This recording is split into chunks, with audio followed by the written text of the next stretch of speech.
Vous êtes sur RTI 1, bienvenue dans le dernier point de l'information. Madame, Monsieur, bonsoir.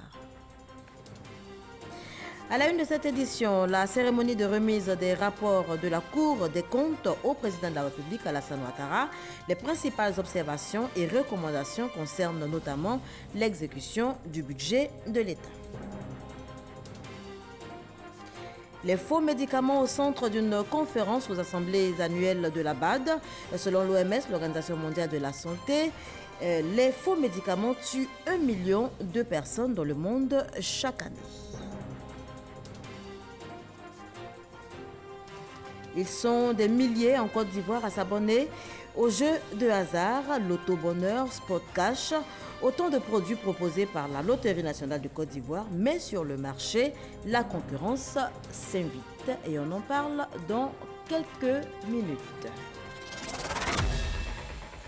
Mais avant, comme annoncé en titre, la cérémonie de remise des rapports de la Cour des comptes au président de la République, Alassane Ouattara. Notez que les principales observations et recommandations concernent notamment l'exécution du budget de l'État. Awa Touré pour en parler. Juridiction suprême de contrôle des finances publiques, la Cour des comptes, qui a remplacé la Chambre des comptes de la Cour suprême en janvier 2018, a remis ses rapports 2014, 2015 et 2016 au président de la République, Alassane Ouattara. Nous sommes réunis ici, aujourd'hui, pour assister à une cérémonie majeure de notre vie publique, un symbole fort de la modernisation des institutions de notre nation et de la qualité de notre vie démocratique. Une modernisation inspirée par la vision et les actes de son Excellence, Monsieur le Président de la République. En effet, la Cour des comptes s'inscrit historiquement dans les États démocratiques comme une institution fondamentale d'une gouvernance publique éclairée, à même d'apporter des analyses précises et des recommandations structurées aux plus hautes autorités de la nation.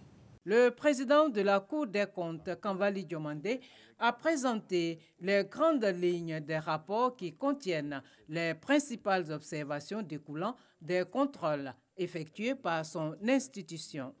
Au titre du contrôle de l'exécution du budget de l'État, la Cour a relevé 4 points principaux. En premier lieu, la question du solde du compte 470 relatif aux avances de trésorerie, solde qui devrait être nul à la fin de chaque exercice budgétaire, mais qui s'accroît d'année en année, posant ainsi la question des dépenses financées sans couverture budgétaire. En second lieu, la question persistante du solde du compte 499, intitulé « Solde non reconnu par les postes comptables », dont les comptables assignataires demeurent dans l'incapacité de fournir les justificatifs. En troisième lieu, la question du solde du compte 411, intitulé « Redevable trésor et régie », qui indique les importants restes à recouvrer par les régies financières, alors que ces administrations déclarent chaque année avoir atteint voire dépasser les objectifs de recouvrement qui leur sont assignés. Enfin, en quatrième lieu, la question des suites données à nos précédents rapports, dont les recommandations n'ont été que partiellement suivies. Le président de la République, Alassane Ouattara, a dit sa joie de recevoir ces rapports 3 mois seulement après l'installation de la Cour des comptes. Il a félicité les membres de cette juridiction pour l'important travail réalisé. Et ceci permettra une utilisation optimale de nos ressources sur la gestion des finances publiques, le contrôle juridictionnel et les besoins de renforcement de capacités. Je voudrais vous dire que les rapports seront examinés avec beaucoup d'attention par le gouvernement. Et je voudrais exhorter la Cour des comptes à poursuivre les travaux avec la même motivation et une ardeur renouvelée. Et vous pouvez compter sur nous.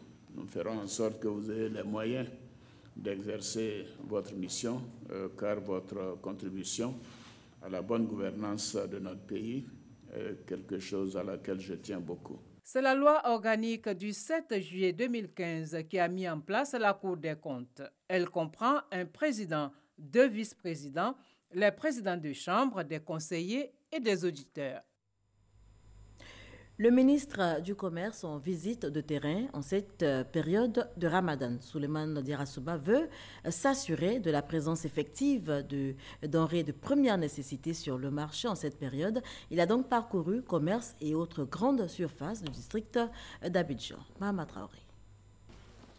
Le temps d'une visite d'inspection, Souleymane Diarra-Souba abandonne son costume de ministre du Commerce pour être un contrôleur. Un contrôleur soucieux de la disponibilité des denrées de première nécessité comme le riz et le sucre en cette période de jeûne musulman. Le constat fait dans les entrepôts d'un distributeur situé dans la commune d'Atekoubé est rassurant. Le magasin est suffisamment approvisionné, aussi bien en riz qu'en sucre, et également dans les autres produits de grande consommation. Et on constate que les prix grossistes en fait, n'ont pas évolué, sinon on connu une légère baisse de 200 à 250 francs, aussi bien pour le sucre que pour le riz. Donc l'impact devait être autant au niveau de nos différents marchés, quoi. L'approvisionnement du marché garanti, il faut également s'assurer que les prix n'ont pas flambé en ce mois de Ramadan. Le ministre du Commerce a ainsi visité les petits commerces d'Adjamé avant de se rendre dans une grande surface du côté de la Riviera Palmeraie. Les prix sont abordables par rapport aux autres supermarchés en tout cas. Je préfère ici. J'ai des packs de Ramadan, le pack à 8500. Donc j'ai aimé le prix, j'ai préféré prendre 2. L'État a des agents du commerce intérieur sur le terrain qui veillent à ce qu'on ne puisse pas constater de pratiques spéculatives ou de graves dysfonctionnements qui soient avérés. Parce que lorsque c'est le cas, les tests également permettent à l'État, comme on l'a fait l'année dernière, de prendre des mesures pour plafonner les prix. Souleymane Diarra-Souba se réjouit également du nombre grandissant de grandes surfaces à proximité des lieux d'habitation, une concurrence qui, selon lui, profite aux consommateurs. Le Premier ministre Hamadou Gon-Coulibaly a procédé ce vendredi à l'installation officielle de la commission de la concurrence. Notez que cette commission aura pour mission, elle a avant tout 10 membres en son sein et elle aura pour mission de faire respecter le jeu de la concurrence sur le marché et partant assurer la sécurité des affaires en Côte d'Ivoire. C'est ce que nous dit Jean-Louis Gbangbo. Ils sont issus du monde universitaire, de la société civile, de la justice et des grands groupements professionnels. Les 10 membres de la commission de la concurrence qui viennent d'être officiellement installés mesurent déjà l'ampleur de la tâche qui leur incombe. Les défis de la commission de la concurrence sont importants. Ils s'étendent du simple examen des questions relatives à la concurrence entre acteurs économiques aux recommandations que la commission de la concurrence se doit de faire à Monsieur le ministre du Commerce en vue de la mise en œuvre des mesures nécessaires à l'amélioration du fonctionnement concurrentiel des marchés. Sécuriser l'environnement des affaires, mais également contribuer à la lutte contre la vie chère. Telle est la mission qui incombe à la commission de la concurrence. En 2017, pour traiter le ressenti des populations face au renchérissement du coût de la vie et prendre des mesures de lutte contre la vie chère, le gouvernement a décidé de renforcer les capacités de la commission de la concurrence à l'effet de lui permettre d'assurer pleinement sa mission générale de surveillance du marché. L'installation de cette commission vient s'ajouter à l'ensemble des mesures adoptées par le gouvernement ivoirien pour encourager le secteur privé dans la création de richesses. La mise en place de la nouvelle commission de la concurrence devra renforcer ses acquis en contribuant à démontrer au quotidien la capacité du gouvernement à réguler la concurrence, la sincérité et la conformité des pratiques commerciales, à prévenir toutes les formes de pratiques anticoncurrentielles et ainsi à rassurer les investisseurs sur la sécurité des investissements en Côte d'Ivoire. Tout en leur affirmant la confiance du gouvernement, le Premier ministre a encouragé les membres de la commission à travailler dans le strict respect de leur mandat et des règles qui régissent la concurrence. Vous devez continuer d'entretenir et de consolider par la pertinence et la justesse de vos décisions cette confiance des investisseurs qui chaque jour traduisent leur intérêt pour notre pays en y investissant d'importants capitaux.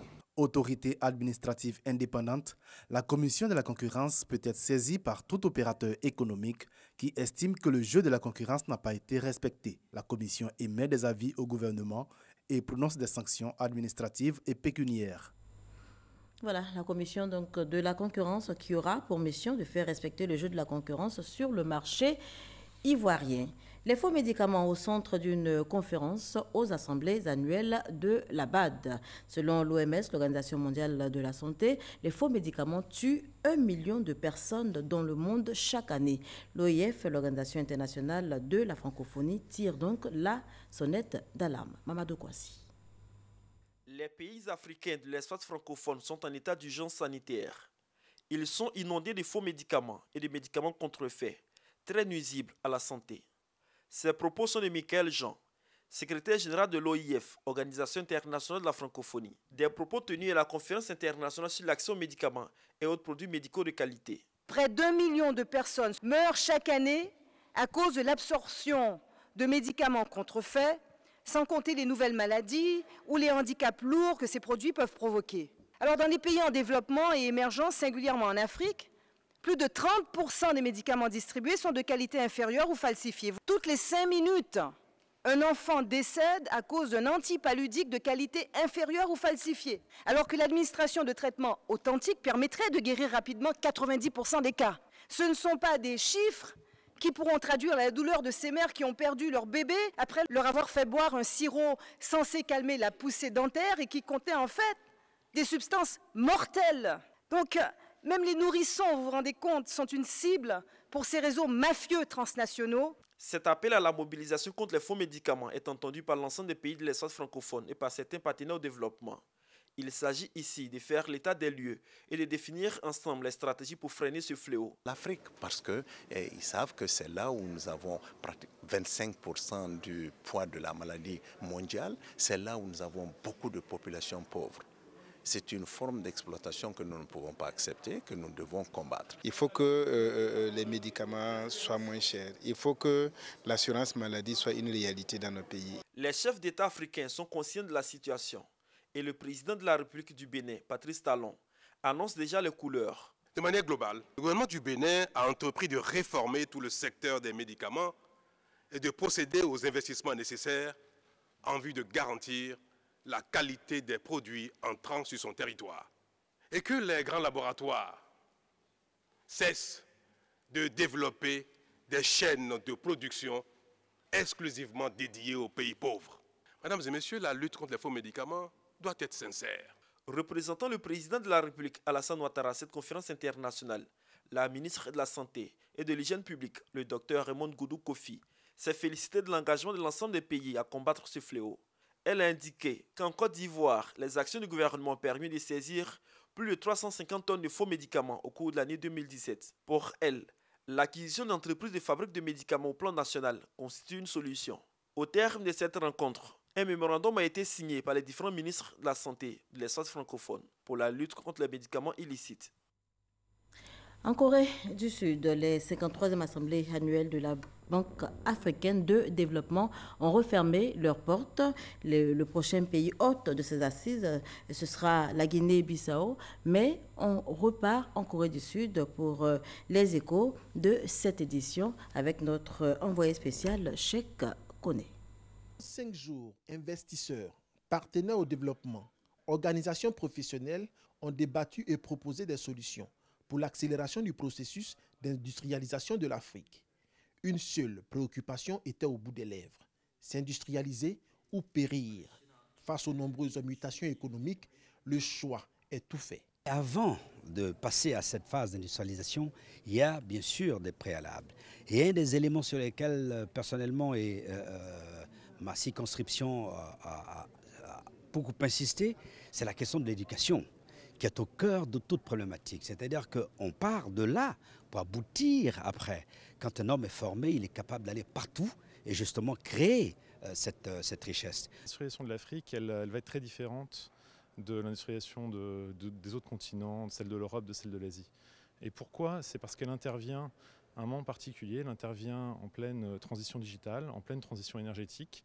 Et donc l'Afrique a la possibilité d'avoir une industrialisation propre, une industrialisation connectée, et elle doit aussi avoir une industrialisation inclusive. En un mot, les pays africains et leurs partenaires, notamment la Corée du Sud, ont réaffirmé leur engagement à travers l'élaboration d'un nouveau pacte qui va conduire certainement l'Afrique vers la 4e révolution industrielle, seul gage du développement économique du continent. Rendez-vous est donc pris l'année prochaine à Malabo, en Guinée équatoriale, pour les 54e assises de la Banque africaine de développement. Mais avant, on revient en Côte d'Ivoire. Ils sont des milliers dans ce pays à s'abonner aux jeux de hasard, Loto Bonheur, Spot Cash, autant de produits proposés par la Loterie nationale de Côte d'Ivoire. Mais la concurrence s'invite sur le marché avec Loto Ghanéen ou encore des sites étrangers de paris sportifs. Comment la LONASI, qui pourtant détient le monopole en la matière dans notre pays, fait-elle face à cette situation? Éclairage dans ce dossier signé Salima Toudia et Adama Kone. De luxe. Villa, c'est avec fierté que Abou nous montre ses réalisations. Donc vous regardez toute la terrasse là, c'est moi j'ai mis ça. Ça vaut même pas un mois d'abonnement. Depuis 2004, ce quinquagénaire dirige un business qui lui rapporte des millions par mois. Abou à la côte à Aboisseau. Il emploie des milliers de jeunes appelés coupeurs. Ces derniers, éparpillés dans la région du sud du pays, se chargent de lui verser une recette en contrepartie d'une commission de 30%. On ne peut pas donner chiffre d'affaires. Tu peux venir avec 20 000, tu peux venir avec 30 000, tu peux venir avec 100 000, tu peux venir avec 1 million. Mais 1 million que tu vas venir là, moi je reçois que 700 ou bien 650 000. Le business en question, c'est le loto ghanéen. 31. Ouais, c'est ça qu'il faut même. Moi, il va aller 63, hein, sérieusement. Un jeu de hasard dont le tirage se fait uniquement au Ghana, d'où l'appellation loto ghanéen. Hormis cet aspect, toute l'organisation se fait en Côte d'Ivoire. Une affaire juteuse qui concurrence sérieusement le loto bonheur de Côte d'Ivoire. Selon la loi, seule la Loterie nationale a le monopole de l'organisation de tous les jeux de hasard en Côte d'Ivoire. Conscients de leur concurrence déloyale à la Loterie nationale, les coupeurs indexent le taux de commission qu'ils jugent insuffisant. Nous avons un taux de commission de 14%. Et dans tous les pays de la sous-région, vous n'allez pas trouver ça. Ça veut dire que pour une société bien établie qui paye ses taxes, vous n'allez pas trouver un taux de commission aussi élevé. Pas de transparence, d'autant plus que les flux de capitaux sont gérés par des particuliers. Un business informel qui échappe à la fiscalité ivoirienne. Le loto ghanéen ne se cache plus. Les gains mirobolants attirent de plus en plus de parieurs.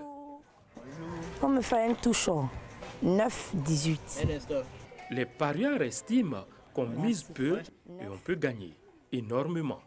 C'est plus le loto ghanéen qui gagne parce qu'avec 250, j'ai 5 000 francs de cagnotte. Or, avec le loto bonheur de Côte d'Ivoire, avec 500 de mise, il faut gagner 3 000 et quelques, je pense. Nous avons fait la comparaison pour vous. La mise unitaire de base est la même, 100 francs CFA. Les gains varient de 5 000 francs CFA à l'infini pour le loto bonheur, comme pour le loto ghanéen. Pour ce qui est de la fréquence des gains, il y aurait plus de chances de remporter un gain avec le loto ghanéen qu'avec le loto bonheur. Sur Internet, la concurrence se fait aussi sentir, mais cette fois avec les paris sportifs. Sport Cash, le jeu de pronostic de la Loterie nationale de Côte d'Ivoire, se frotte à au moins 530 sites de paris sportifs accessibles depuis la Côte d'Ivoire. Nous nous sommes rendus sur le site français BetClick. Le procédé est le même. Sélectionner des rencontres sportives, faire des mises et gagner si les pronostics sont exacts. Ce bookmaker français basé à Malte exige du parieur l'ouverture d'un compte bancaire où s'effectueront les transactions. Selon la Loterie nationale, la Côte d'Ivoire représente 11,2% du chiffre d'affaires de BetClick, soit 17 milliards de francs CFA. La LONASI, qu'est-ce qu'elle a fait? La LONASI a saisi le tribunal de commerce qui a rendu une ordonnance. Cette ordonnance fait injonction aux fournisseurs d'accès Internet de bloquer, sinon de rediriger tous ces sites sur le site web de la LONASI qui propose des paris sportifs. Au loto bonheur, on enregistre 3 milliards 900 millions de francs CFA de chiffre d'affaires avec un manque à gagner de 4 milliards de francs CFA pour l'année 2017. Pour le pari sportif, 25 milliards de francs CFA de chiffre d'affaires sont comptabilisés. C'est autant de recettes et de taxes aussi qui échappent en même temps à la fiscalité. Il faut que le monopole de la LONASI soit renforcé. Il faut que l'État mette les moyens à notre disposition pour réprimer les sites illégaux. Nous nous sommes toutefois interrogés sur la répartition des gains des mises par la LONASI. 50 à 60% du chiffre d'affaires revient au TRJ, taux de retour aux joueurs, 10% du chiffre d'affaires brut pour la redevance, 10% pour les partenaires techniques et les commissions réseau, et enfin 30% pour assurer les charges internes et réaliser les œuvres sociales. L'entreprise, face à la concurrence, multiplie les stratégies commerciales. Elle étoffe l'offre mise sur la visibilité et l'accessibilité sur l'ensemble du territoire national. Sur le terrain, la traque aux fraudeurs se poursuit et la LONASI attend de l'État que les lois soient adaptées aux réalités actuelles.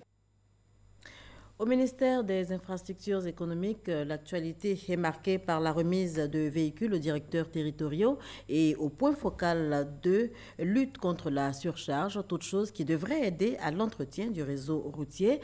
Notez que pour cette année 2018, 40 000 km de routes en terre seront à réhabiliter. Nadia Edja, Francis Boifo. Le gouvernement veut traiter avec efficacité les problèmes routiers sur toute l'étendue du territoire national. Voilà qui justifie ce don de véhicules de type 4x4, 9 au total, aux directeurs territoriaux et 1 au point focal de lutte contre la surcharge. Ces directeurs territoriaux auront des missions spécifiques. C'est-à-dire la mission de la surveillance du réseau.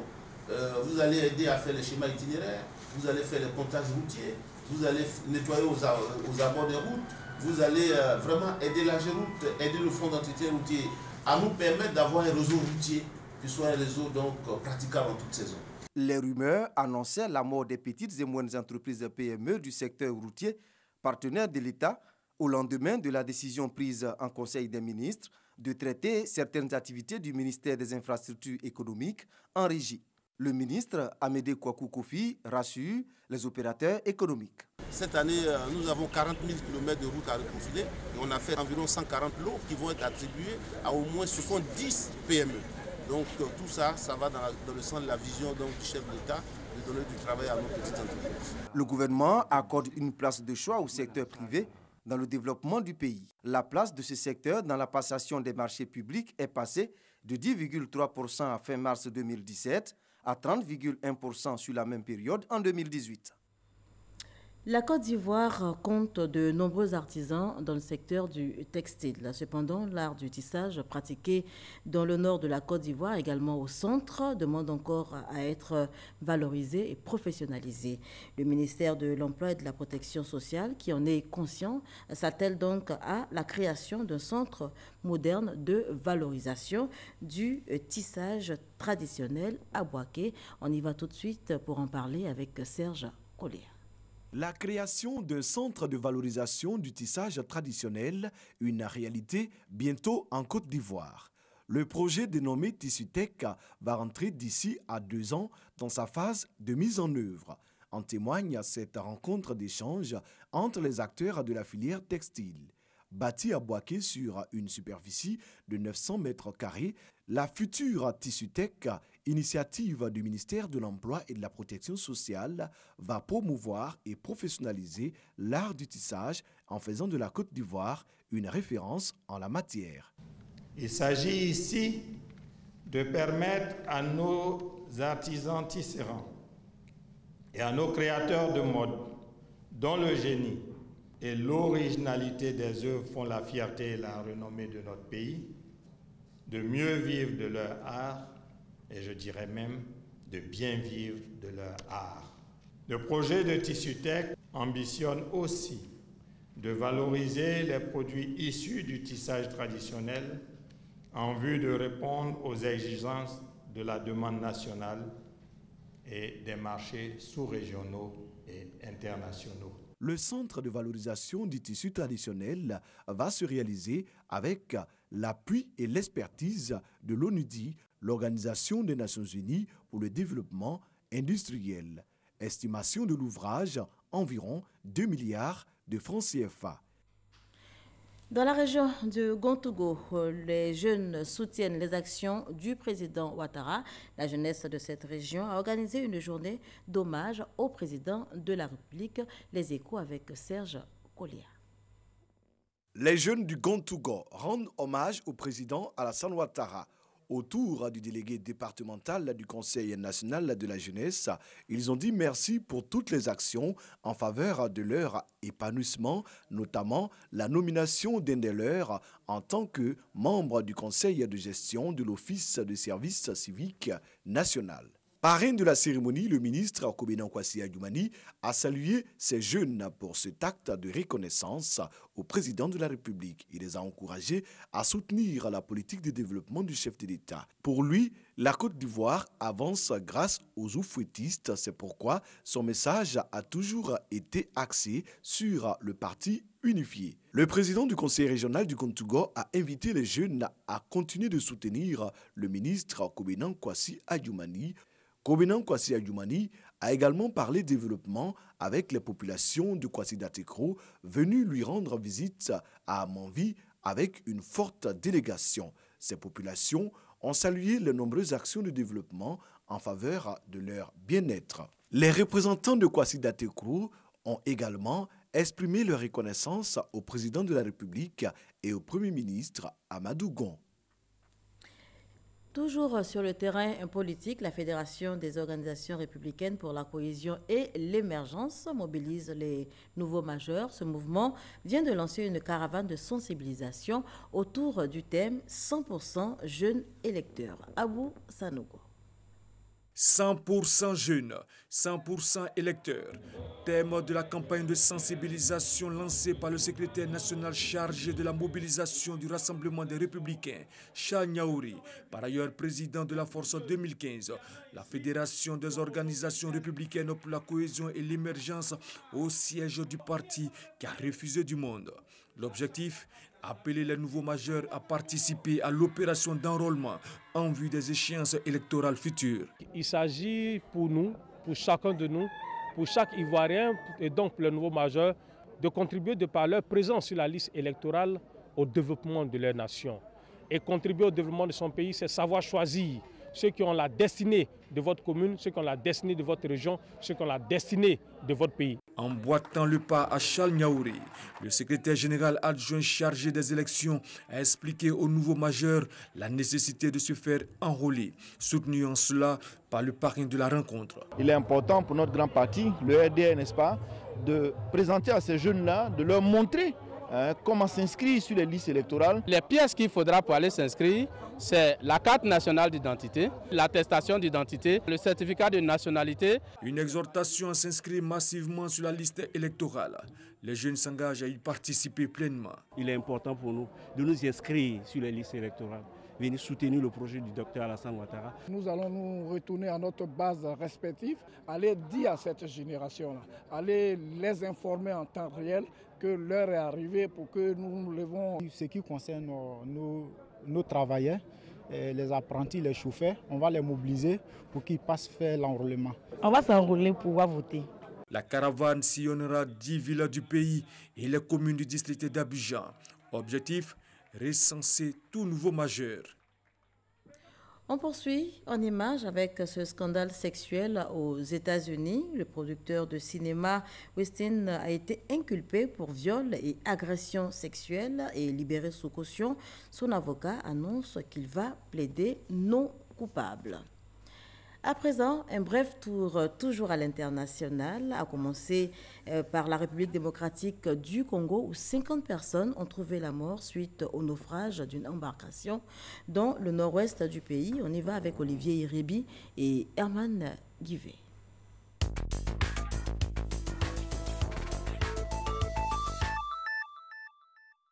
50 personnes ont été retrouvées mortes après le naufrage d'une embarcation sur une rivière au nord-ouest de la République démocratique du Congo, selon un bilan officiel livré ce vendredi matin par le vice-gouverneur de la province de Chuapa. Le naufrage a eu lieu dans la nuit du mercredi à jeudi sur la rivière Montboyo dans le territoire de Montkoto, à 750 km de Mbandaka, chef-lieu de la province. L'embarcation privée effectuait la liaison Montkoto-Mbandaka avec plusieurs dizaines de passagers à son bord, ainsi qu'une grande quantité de marchandises, selon les témoignages des habitants recueillis. Les causes du naufrage, ainsi que le nombre des personnes portées disparues, ne sont pas encore connues. Une bombe a explosé dans un restaurant indien situé à Mississauga, à environ 30 km de Toronto. Le bilan, selon les services de police de la province d'Ontario, font état de 15 blessés, dont 3 évacués d'urgence dans un hôpital. Les 2 individus, auteurs présumés de cet attentat, ont pris la fuite. Ils sont activement recherchés par la police.